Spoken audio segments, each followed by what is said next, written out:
Whatever your taste in popular keyboard music, you'll find it here on Sounds Organised. Well, I'm happy to welcome to Sounds Organised this week my special guest, Trevor Bolshaw. Welcome, Trevor.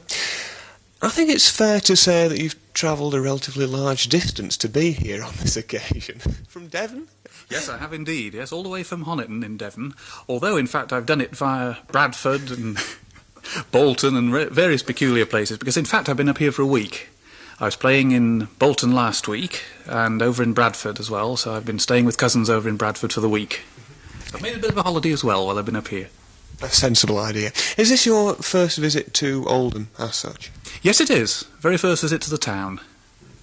And now that you've played the Bluecoat theatre organ here in the school, what are your impressions of the instrument? It's a very lovely little instrument. It's got a lovely mature, round sort of sound to it, which I like very much. And you can do quite a lot with it. I like it very much indeed. And as you noticed tonight, you can have quite a bit of fun with that console.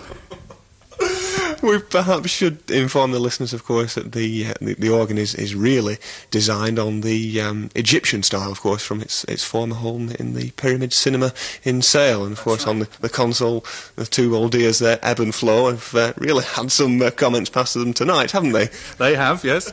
Mind you, it's nice to have their support, you know. And the three of you up there instead of one, it all helps. Your listeners are going to wonder what on earth this is about, you know. If they haven't seen that console, they won't know what it's about. I think quite a few will have probably had sight of it in the past. Trevor, where did your initial interest in the cinema organ, and piano for that matter, start? Well, I'm a native of the Midlands, actually. Walsall's my hometown, but at a very early date, I was 8 years old, we moved to Darlaston, which is a town fairly close to Walsall. And Darlaston had the boast of a broadcasting cinema organist in those days, a man called Leslie Taff, who broadcast the Compton organ from the Regal Cinema there. And my father fixed up for me to have piano lessons with him, which I had for 4 years classical piano. And then my sort of covetous eyes were on the organ, you see, and I eventually plucked up courage to ask him if I could try the organ. And he said, "Oh, yes, you can." He said, "But don't expect me to teach you. It'll ruin your piano technique." So, in fact, I'm self-taught on the organ. I had a classical training on the piano.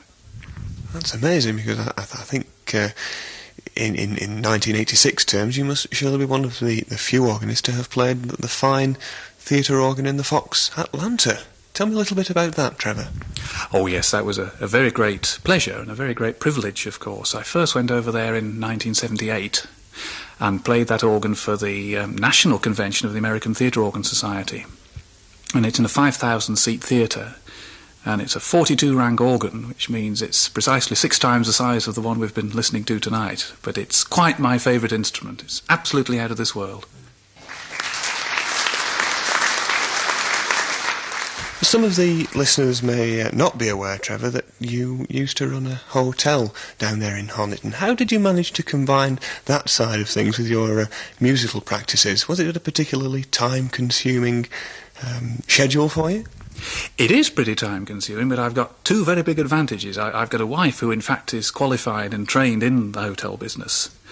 And I've also got a mother-in-law who lives with us and has done for 13 years, and that can't be bad, you see. So it allows me to get away quite a bit. Not that I want to get away, you understand. Don't get the wrong end of this. No. Far be it from we to do so.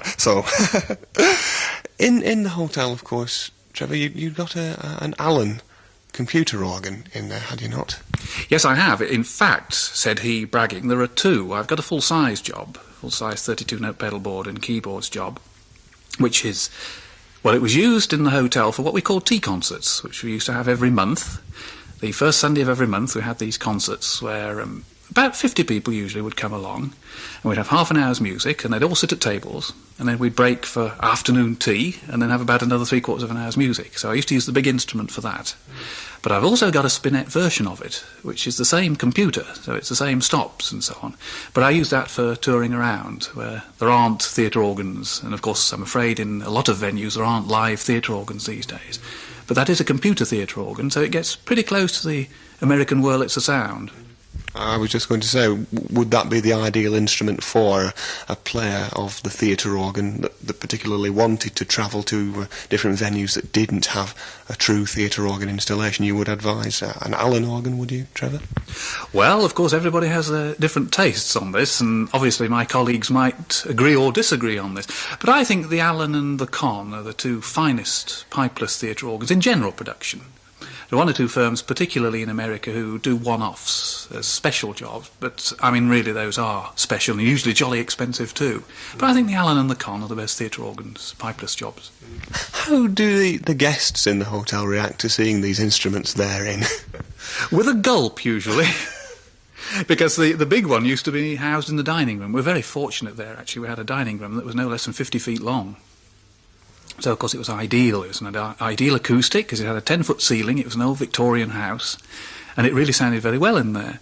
But, of course, people would walk in and see this console and 4 specially built tannoy speaker boxes. And, of course, as soon as people see speakers, they immediately think noise, you see. And it wasn't there for particular volume. It was there to give it a good depth of sound. But, yes, people were very interested and usually would like to hear it and this sort of thing. So it went off very well.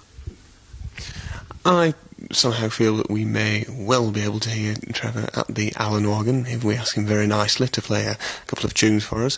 Thank you very much indeed for joining me on the programme tonight, Trevor. It's been a pleasure to have you in this part of the world. Let's hope it's not going to be too long before you revisit our fair town of Oldham. Thank you very much indeed, Trevor Bolshaw. Thank you. Bye-bye, everybody.